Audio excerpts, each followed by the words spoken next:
जो टॉपर्स हैं वो सिर्फ ग्वालियर से हैं। अभी मैं जस्ट कुछ देर पहले क्लास ले रहा था और मुझे क्लास के समय नहीं पता था कि रिजल्ट आया है।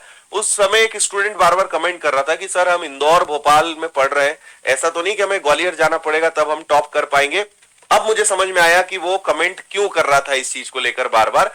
तो अब यहां पर एक सबसे बड़ा मुद्दा है, देखिए टॉप 10 में अगर 7 विद्यार्थी ग्वालियर से हैं तो निश्चित रूप से ये एक संदेह की स्थिति बनती है ना। तो अगर यहां पर इस प्रकार की स्थिति है, विद्यार्थियों को भी डाउट है, टीचर्स को भी डाउट है, तो मेरा यहां पे एक बहुत स्पष्ट पक्ष रहेगा कि इसकी निश्चित रूप से जांच होनी चाहिए, है ना।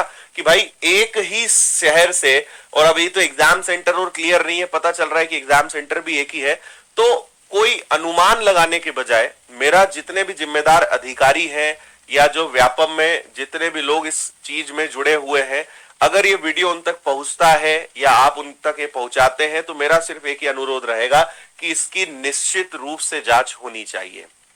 ठीक है, कोई इसमें निसंदेह वाली स्थिति नहीं है, बिल्कुल इसमें जांच होनी चाहिए। और अगर इसको लेकर किसी प्रकार के सभी विद्यार्थी कोई अगर कदम उठाते हैं तो मैं विनर्स इंस्टीट्यूट पूरा हमेशा उनके साथ रहे हैं।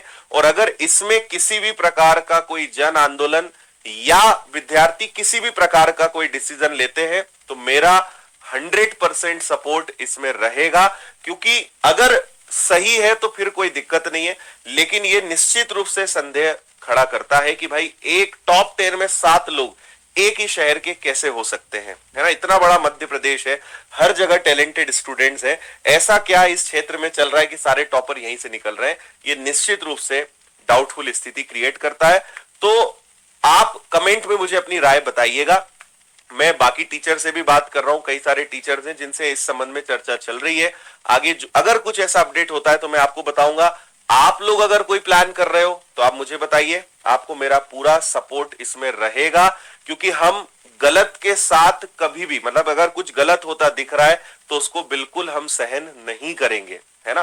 तो अगर, क्योंकि एक एक सीट बहुत इंपॉर्टेंट है, और अगर यहां पे किसी गलत तरीके से यहां पे पहुंचे हैं तो निश्चित रूप से यहां पे सजा भी मिलनी चाहिए, क्योंकि कितने सारे विद्यार्थी कितने लंबे समय से जो है भर्तियों का इंतजार कर रहे थे, और अगर टैलेंट होने के बावजूद, मेहनत करने के बावजूद अगर नहीं मिलती है तो निश्चित रूप से दुख होता है। और इसमें मैं पूरा सपोर्ट आपको करूंगा, है ना। तो ये एक तो रिजल्ट आपके साथ शेयर करना था, है ना। अभी ये आप वेबसाइट पे देखोगे तो अभी ये खुल नहीं रहा है, बहुत सारे स्टूडेंट चेक कर रहे हैं, लेकिन ये ओपन हो जाएगा, सारी चीजें ओपन हो जाएगी। लेकिन जो आपके लिए जानना जरूरी था वो मैंने यहां पर आपको बताया।